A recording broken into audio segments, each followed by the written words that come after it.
This episode of Super Pulp Science is brought to you by my writer-in-residency at the University of Winnipeg.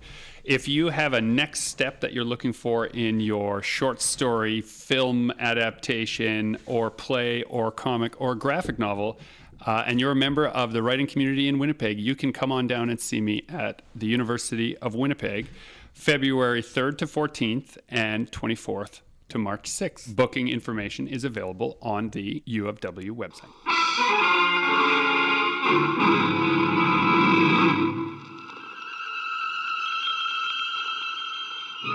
Attention, citizens. It's time for Super Pulp Science. This is Super Pulp Science, where we talk about how genre gets made. I'm here with my long-suffering co-host, Justin Curry, also known online as Chasing Artwork. He is currently paper tolling like a fiend, so if he screams out in pain, it's because he's I've lost a digit. Yeah, he's Ouch. bleeding. You do that pretty quickly. You're like motoring along there. Yeah. Yes. That's pretty detailed work. Yeah. The man showing concern for Justin's safety is our producer, Dan Vadeboncoeur. Thanks for coming, guys. We had an interesting week. Well, Justin had a visit from the police. Oh, no. I was going to ask him how the dentist went. Yeah. What would you rather talk about, the dentist or the police arriving? Actually, the dentist was great. This was a new dentist for me. I've had, like anybody's had, I've had a couple different dentists throughout my life. And these guys, by far, were great. And it was not a fun visit. There was like drilling and Oh, no, you were right. terrible things had to happen. But they did a great job. Always. Although I want to point out like a horrible design flaw in dentist lights.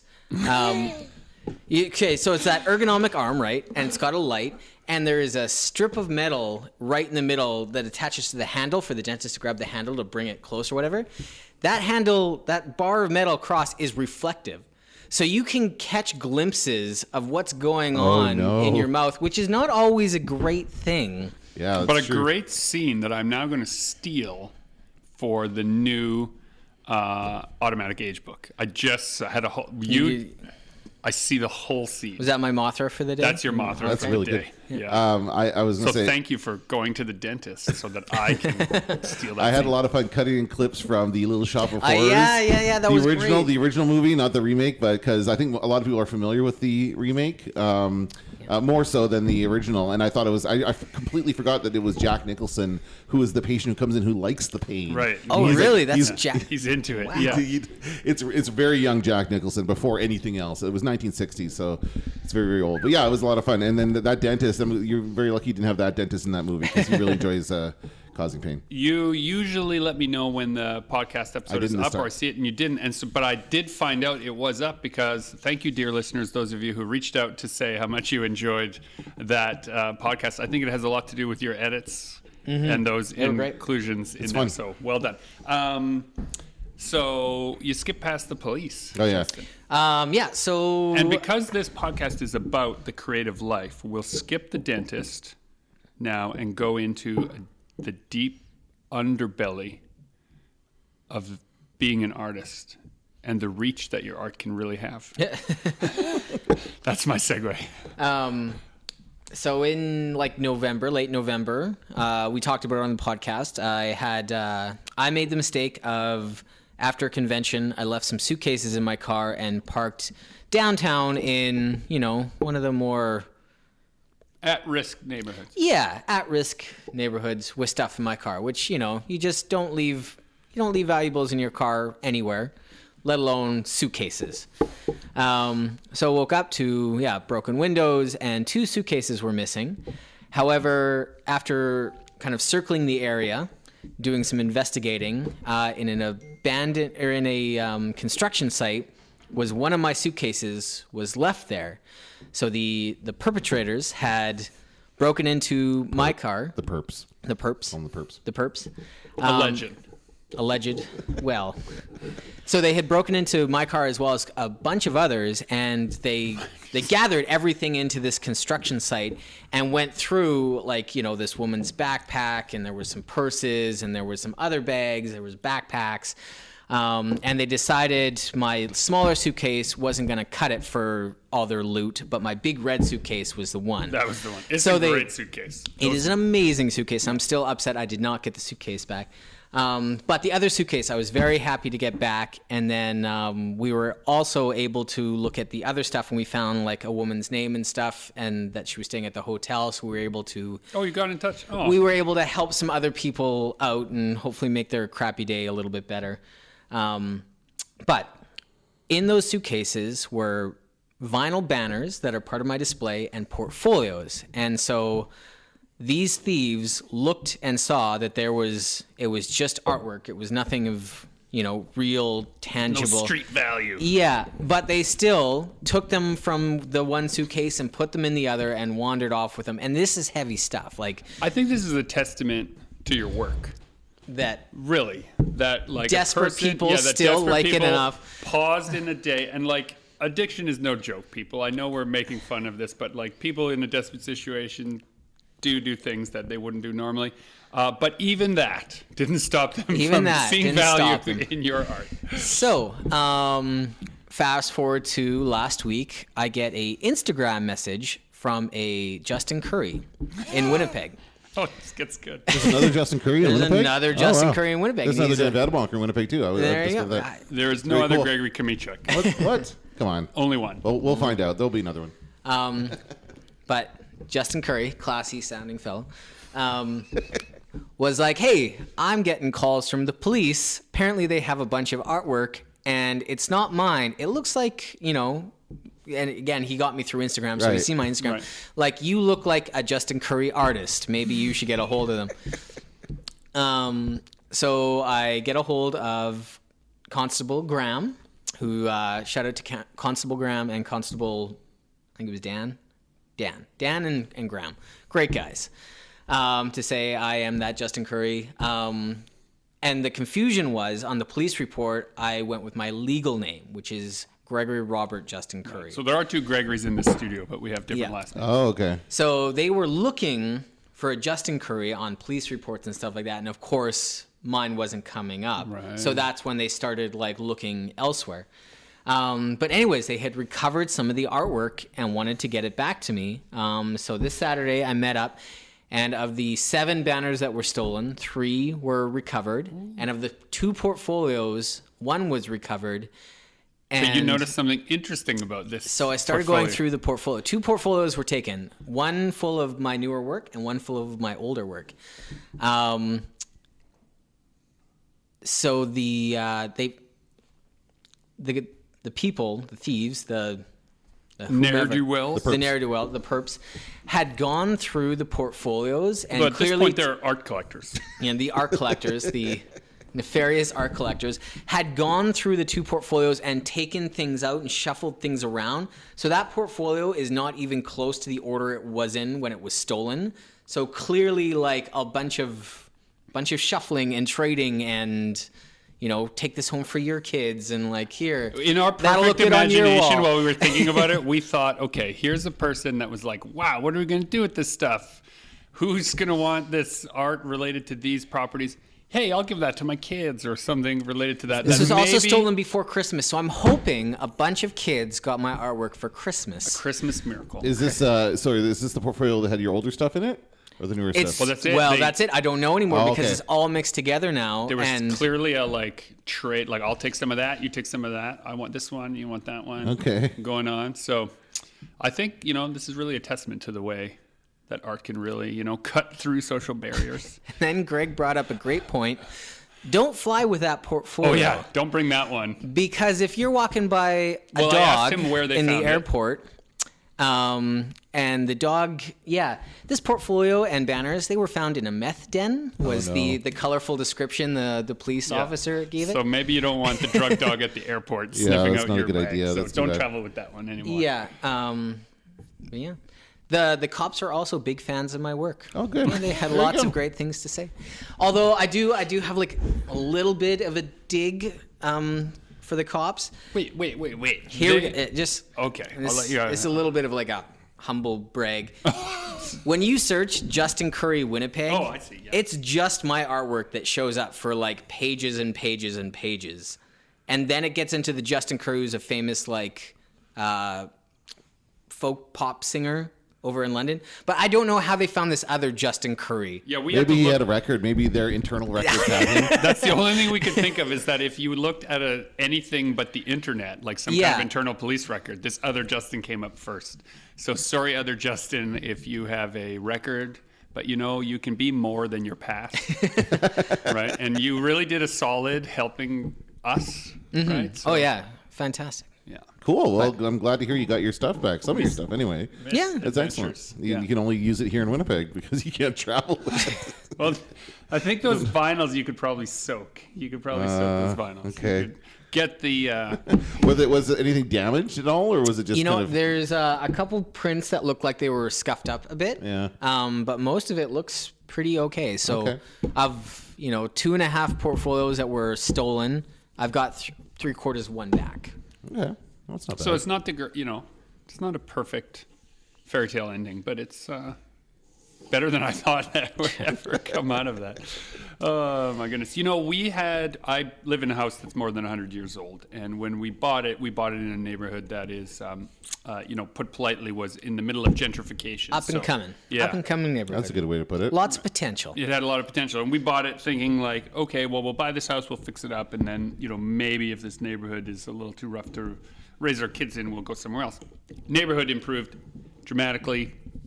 The park has filled up with kids now instead of drug dealers and broken beer bottles, and so we have it's wonderful now. But I preface all this because when we were doing some renovations, I pulled the floorboards up on our front porch, and I was doing some leveling in there, and lo and behold, I found the contents of probably what could only have been like 150 muggings or robberies. All these old IDs and purses and wallets, like enough that I needed a rake to get them into a pile. Like imagine a pile of leaves after raking the lawn. Now that's like people's IDs and purses and stuff that was all like being So it's like under our Oliver porch. Twist crew was living at that house That's right. 100 years ago. At that time, I got in Artful touch with Dodger. the police and I said, hey, I have all this stuff. They said anything that is expired, you can just throw away. Any IDs that are expired, just destroy. And that was all of them because they were at least 20 years out of date. Okay. Right? Should have made a Facebook group and added every single one of them. No. No. No. We also found a whole bunch of... Our house had clearly been a drug den at one point because we found needles hidden everywhere. Oh, no. Yeah. That's every tough. place you could possibly hide a clean or dirty needle, we found them. So now our kids play in those very same places. Hey, Dr. Joe, no time for love. We got company. Last episode, I mentioned that I'd be going to On-Screen. We talked, yeah. To On-Screen Manitoba's all-access event. It was wonderful. It was so... You were on a podcast, correct? Yeah, well, no, I was on a panel talking about like what podcasts are and how they fit. Yeah. And so I was on there with the person who is in charge of the CBC podcast slate and basically is the architect of that slate. And then our little like... what would you call it? Like pirate radio station podcast was the other end of that spectrum, like what you can use podcasting for and why and how and who it reaches and what it reaches.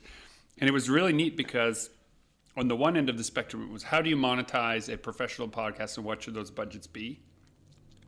And on the other side was how do you send a message that is to an audience that isn't like you're not giving them that information so that you can then make money from them. Yeah. Dear listener, that's you. So thank you for showing up every week. And it was really neat to see the polarizing in the crowd between what you should use it for and how many people just found it distasteful, the notion of monetizing a podcast, just from that pirate radio vibe, right? Yeah. They'd all seen pump up the volume too many I've gotten times. the feeling of that over the years, just being kind of tangentially involved. There's definitely a community of podcasters here in the city who have no interest in making money. They do it because they love it. They want to have fun with it. They have an audience. They speak to that audience, and they're Are we happy with modern that. bird watchers? Is that what we are? Maybe. Yeah. That could be. Right. We like because they're really well organized and they know their stuff really well. Yes. But really, Nobody's bird watching for money. No. I don't think so. Is there? I don't know. There was a movie. I know there was a movie about bird watching. I don't remember what it's called. Jack Black. Yeah, And Owen Steve Martin, Wilson. I think. I don't remember. Anyway, I don't think there's any competitive kind of bird watching. Is that what it was? Competitive bird watching? It turned into it was kind of it kind of got lost in its own themes a little bit. Like it started off as one kind of movie and then got kind of different, and then I don't know. Yeah. But I feel like that's the only movie ever made, except for maybe The Birds, Right. in which you're forced to watch the birds because they're everywhere. Or Birdemic. Well, and what's interesting is that it came up naturally and organically in our conversation on the panel that we produce our own content, we own our own content, and we're trying to tell people how they can also do that as well. I didn't realize quite how enticing that was to a room full of film and television producers. Someone to say, hey, I have a catalog of content that I own completely. I had planned to come to the podcast, spend an hour there, do a little follow up with some other people I have. Had a meeting that I had to do, scheduled with, and I ended up being there all day taking meetings from film and TV people, which was a really weird scenario to not be there looking for that. So I didn't have, I don't want to say I was ill prepared because I've been in those rooms before and I knew what to show, and I have a Dropbox full of that stuff, and that was all fine and dandy. But you were coming in without an agenda. No agenda. I had no agenda whatsoever.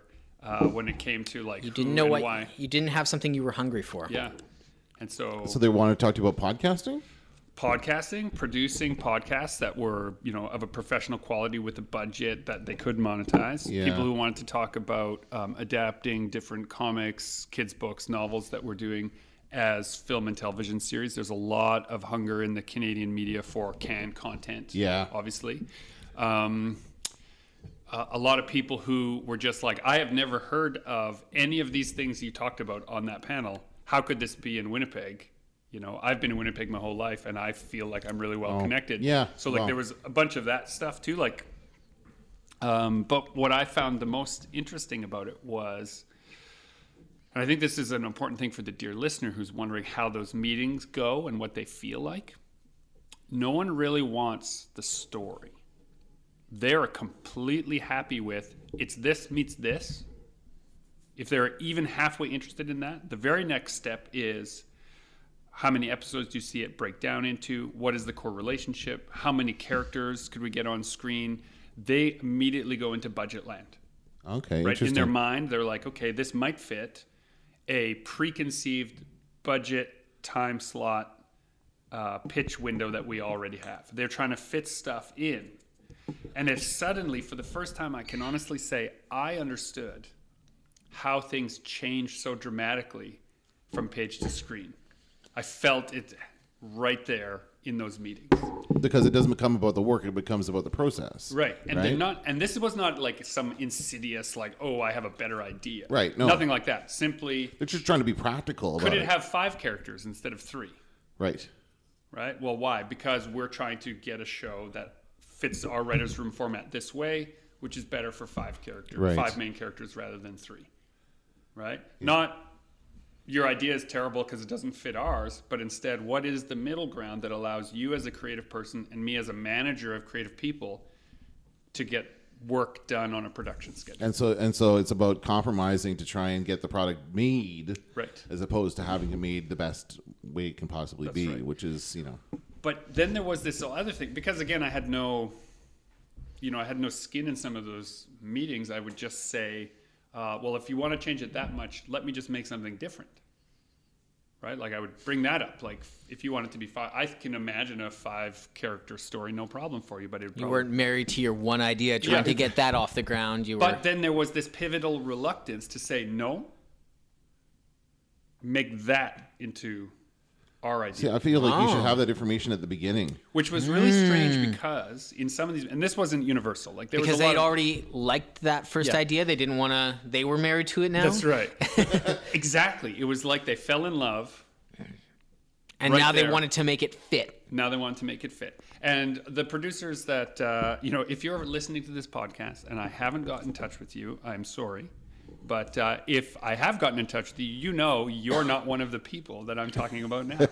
I did a lot of follow-up since.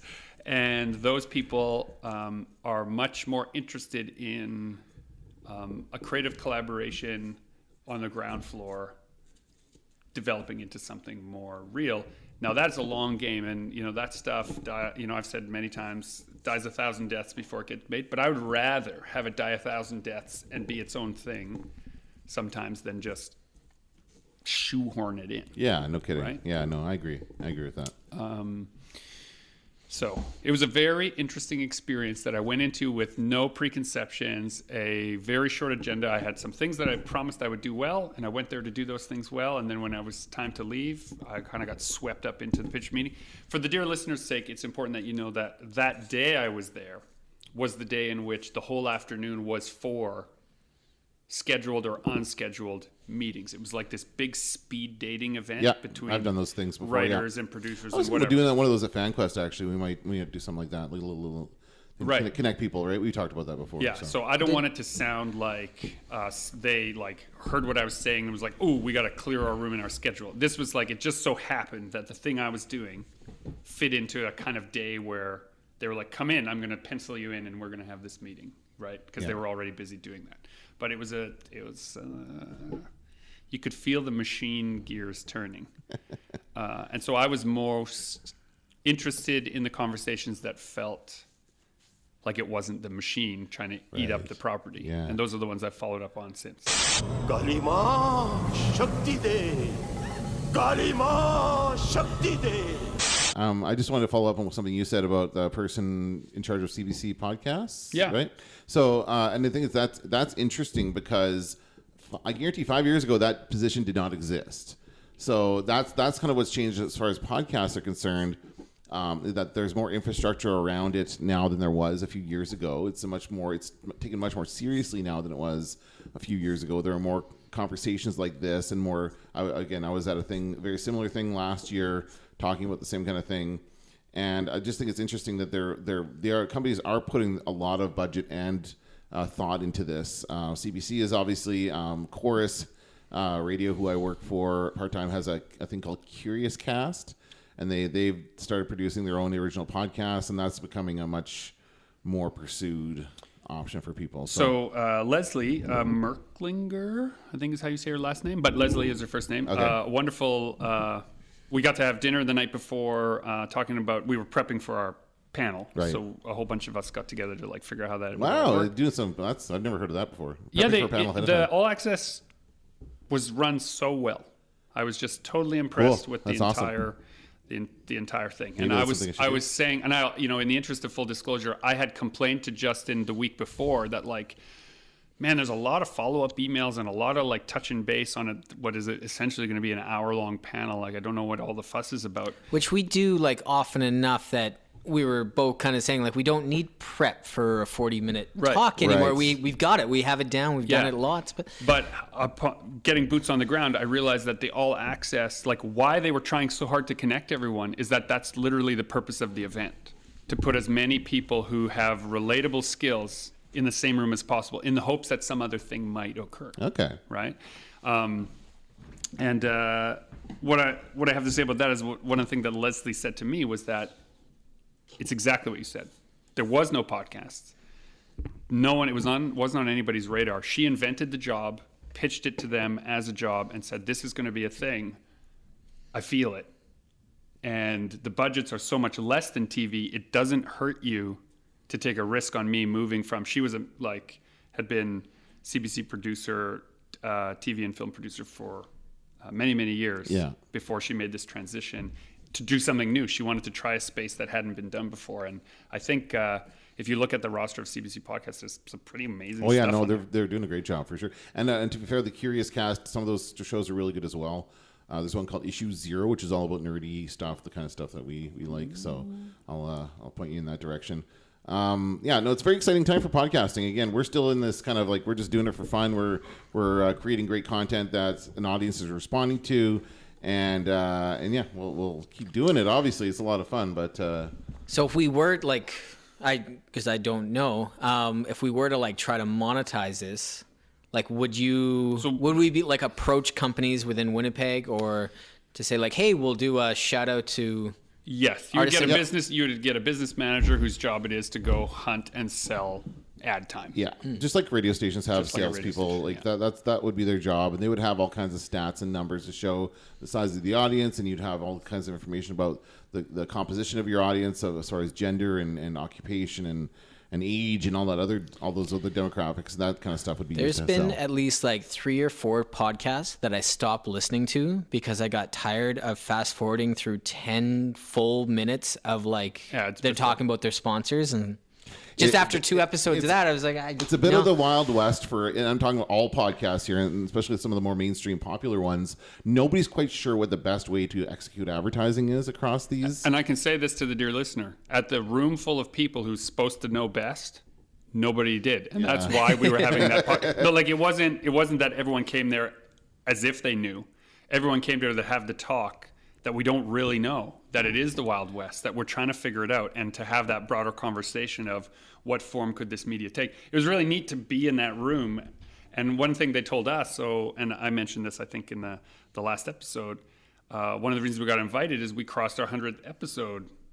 You know, most people who do podcasts... We're like a unicorn in that That's sense. right. Yeah. Apparently 70 or 80% of the podcasts that are produced don't make it past 4 or 5 because episodes. people want to find an audience right away, and they don't. It's very difficult. It takes that time. Overnight success. Yeah, they want to be famous. They want to get there, and it's very similar to YouTube. YouTube is a very similar thing for a lot of people, especially younger kids. Yeah. I'm not famous now. Oh.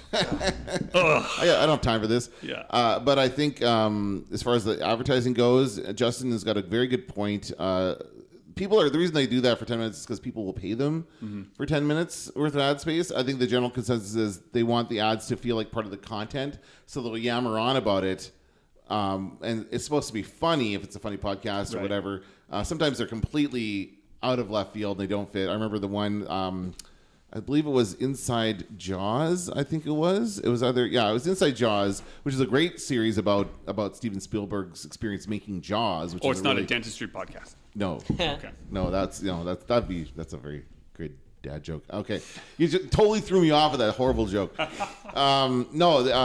about Jaws. It's about the movie Jaws, and so it's a fascinating story. I'm sure you guys are familiar with how that film was made, and so it's a podcast series, and then they kind of cram in these. You know, I bet you Steven Spielberg was getting lots of sleepless nights when he was working on Jaws. He wouldn't have if he'd had a Casper mattress. So it's just like, oh my God, it's so bad. That's brutal. I don't think Spielberg would have cared what kind of mattress he had at the time of making Jaws, like that kind of stuff. So that rings a bit false. But it is. I do like the idea of them trying something different in terms of like not your standard 30-second advertisement, which is what we see on TV and radio. Well, and I wonder if it's because, or like why the space is so strange for people is because you can't accidentally turn on a podcast. Like you turn on the radio in the car, then there's some passive advertising for a show that's being broadcast to tens of thousands, if not hundreds of thousands of people. That makes sense. But a loyal podcast listener is in it really for the long haul. And people find new podcasts usually through recommendations. Usually through a friend who will say, "Oh, I love this podcast." Occasionally, there's ones that get served up on the front page when you launch the app and you see it there. Today, I found there's one about Bill Cosby that just started this month that I didn't know about, and I'm going to check that one out. But yeah, that kind of stuff. Oh man, why? I couldn't. Why? I don't want to. All about his sweaters. No. Funny because the logo is one of his sweaters unraveling. It's really Unraveling. good. Yeah, it's a really great exactly artwork. It. Oh my gosh. It's called Chasing Cosby, and it's Someone's encroaching on your brand identity, Jason. you see his it's one of his Cosby sweaters. It's all falling apart. Yeah, it's very interesting Okay, by the that's LA good. Times. So I mean, to me, that's just an interesting story. I think to see how someone like that kind of fell from grace and that kind of thing. But yeah, anyway, we get recommended those by people, by friends. I had students all last semester tweeting about their podcasts and recommending them on Twitter. So if anybody wants to get lots of podcast recommendations, you can go #podlog on Twitter and find like hundreds of recommendations from students. Yeah, it's like one of the last bastions of media where word of mouth is actually accurate and trustworthy. Yeah. If someone recommends a podcast, it's because they put in 10 hours listening. And I don't even like hearing ads for other podcasts on podcasts. I find that's a little off-putting. Like when in the middle of it, they said, "Oh, I know you like this podcast, but you're really going to like this other podcast." And I was like, "Well, I don't know. Let me decide that. I don't need you to tell me that." So, What will it be like? When will the podcast When channels. when will the machine become, eat it all yeah, up? exactly. Well, we just subscribe to the machine. This is an unsponsored mention of Anchor, right? Yeah. They're the machine eating up all the podcast things by simply offering it to us for free. And if it's free, then you're the product. Sneak. Surprise. Turning left from podcasts into bookmaking, today I'm putting together the PDF that will become the ARC copy of Automatic Age. For those of you not familiar with what an ARC is, ARC, Advanced Reader Copy. A publisher will send out a certain number of advanced reader copies to advanced reviewers who have requested them, or to people of influence, if you will, who might want to Say it like that. create a blurb or a bit of back matter for the book, right? That's how that is generated before the actual print. They print a bad version of the book and send it to people who are in the book industry, so they understand what an ARC is, and they understand that this is not the standard print quality, Right. and this is not that full layout. This is sort of like 80% ready, and give us your endorsements based on that 80%. So it's still about the potential energy. Like, what's neat about it is there's that chance where I'm sure some reviewers read it and then imagine the 20% that's left to be done as being good. And so they give you that good review. And then probably what happens is some of us writers fail to deliver on that 20% promise. And then people regret that they've endorsed that product. To be curious to see. I've seen and been sent a few ARC copies in my day. They're, just like a really cheap paperback version of the book that you'll end up buying. What happens to them after they're read? The ARCs are labeled very clearly that they are ARCs and they're not for resale. But there's kind of a gray market around getting copies of ARCs. Can you imagine like some of those big books? Like, Yeah. whew. Yeah. Harry Potter? Yeah. I don't think there was any. No? Da Vinci Code? The Da Vinci Code? Yeah. Ooh.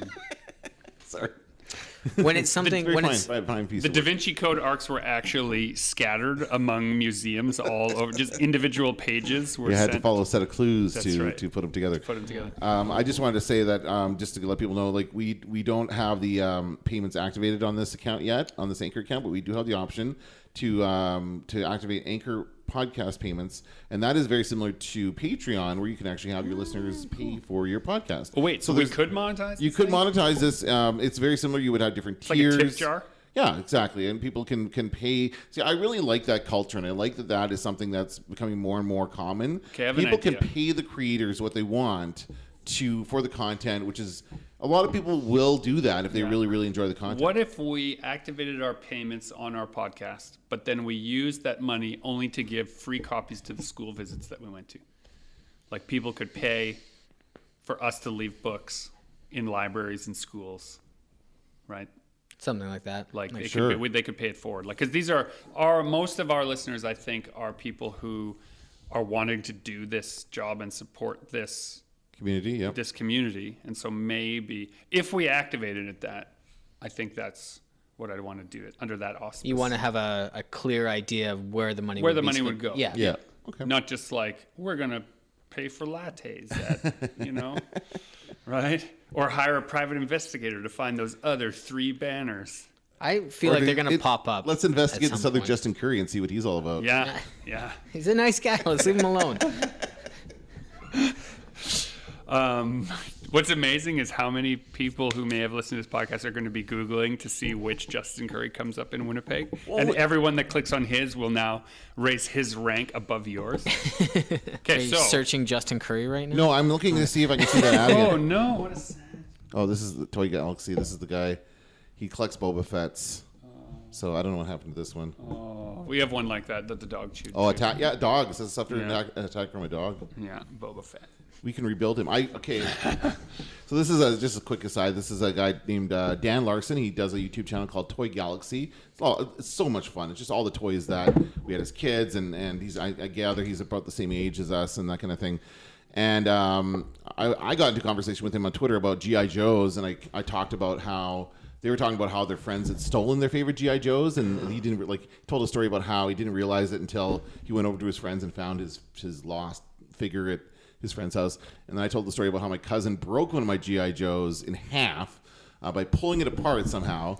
And then he's like, and it was this specific type. They had this. It was a Cobra Android called a BAT, B-A-T acronym. Oh, I remember Battle Android Troopers, something like that. So I had one of those, and I was like my newest figure, and I loved it so much. And then my cousin broke it, and he was tweeting at me, going, "Do you still have it? We can fix it. We have the technology." I'm like, I don't have it anymore. But he was very enthusiastic about wanting to fix that up. He's very gung ho about his toys. That's the thing about nostalgia, right? You want to piece it all back together, but then it's never quite as good as we watched. Speaking of things from our past, we watched Temple of Doom with my kids who are 10 and 8, and all of you who are cringing right now, you're right.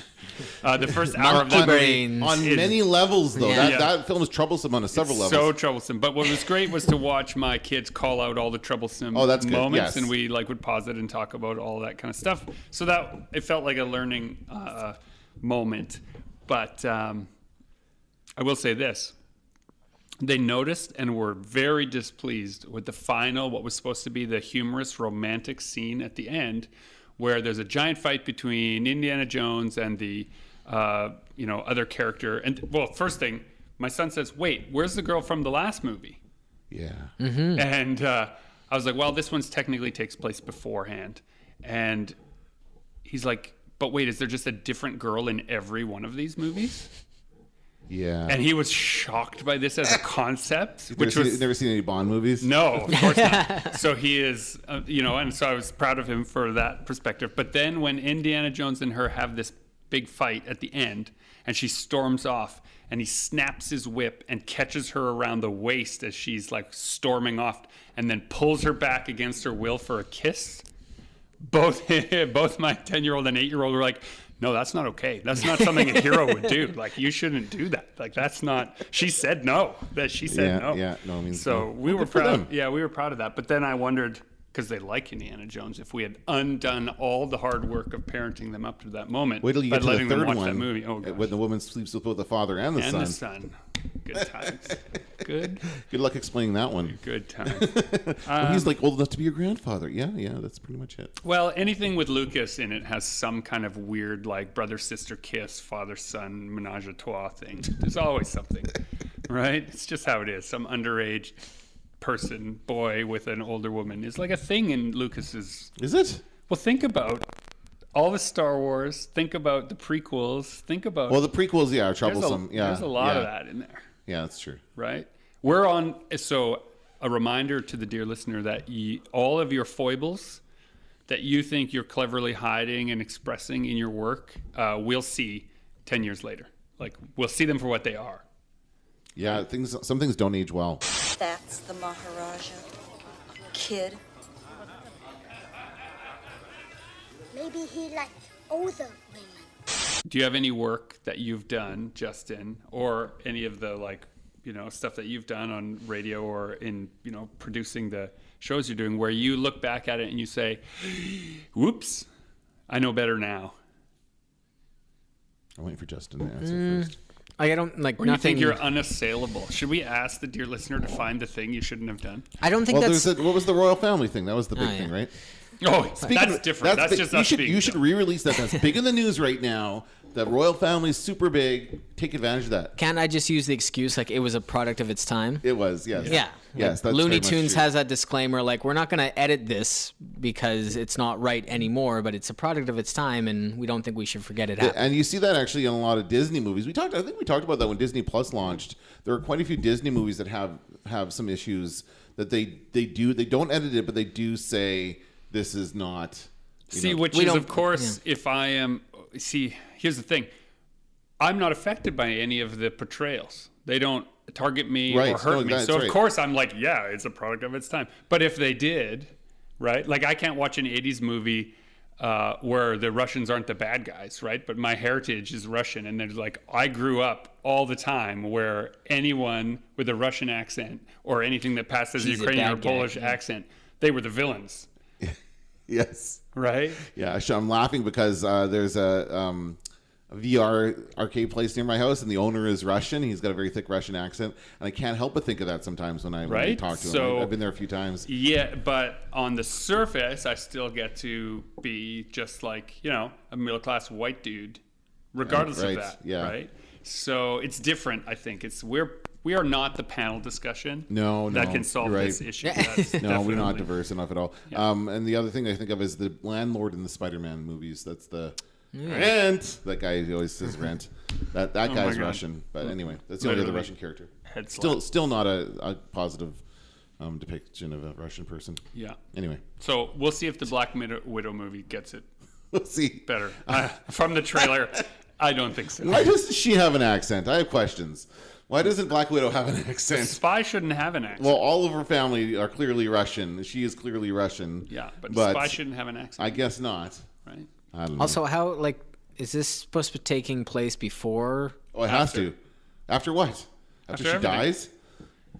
Spoiler. Come on, movie. The movie's been out for a while now. Oh my God. I Shit, guess it must be it's got to be before. before Endgame. Has to be, right? Maybe after the Avengers. I don't know. They'll tell us. Because the snap can't bring her back. Dear listener, I'm sorry if you've never watched the Avengers movies. I don't think they'd be listening to this please podcast see- if they hadn't watched the Avengers. I don't know. I think not true that's necessarily. a sweeping generalization Yeah, for a very well, nuanced and subtle group I'm of making listeners. it. Dear listener, we were looking for a mistake that Justin could make or had made in the past. Just rewind a few seconds where he generalized all of you. So I should treat them differently. Oh no. It's just of its time. I shouldn't treat them like it was everybody a else. statement of its time 5 seconds ago. 5 seconds ago. Oh my God, we're in deep. We're in deep Before, now. before we wrap, I feel like you're getting ready to wrap things up.